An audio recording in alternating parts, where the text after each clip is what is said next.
Informasinya langsung dari Jalan Medan Merdeka Timur, Jakarta Pusat. Pemirsa, jaksa penuntut umum menuntut 1 tahun penjara dengan 2 tahun masa percobaan kepada terdakwa Ahok.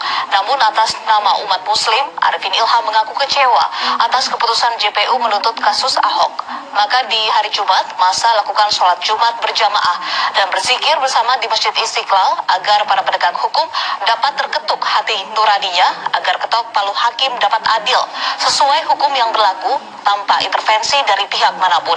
Dan berikut pernyataan dari Arifin Ilham. Insya Allah aksi ini simpatik, damai, dan berangkat dari masjid. Dan dimulai dengan sholat Jumat, zikir, doa, untuk mengetuk hati para penegak hukum agar menegakkan hukum sejujur-jujurnya sesuai dengan hati nurani.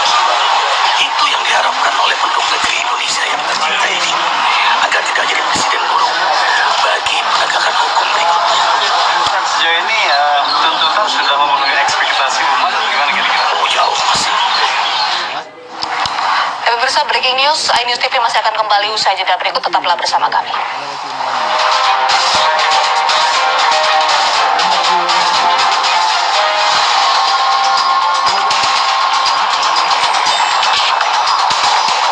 Terhadap terdakwa Insinyur Basuki Cahayapurnama alias Ahok dengan pidana penjara selama 1 tahun dengan masa percobaan 2 tahun.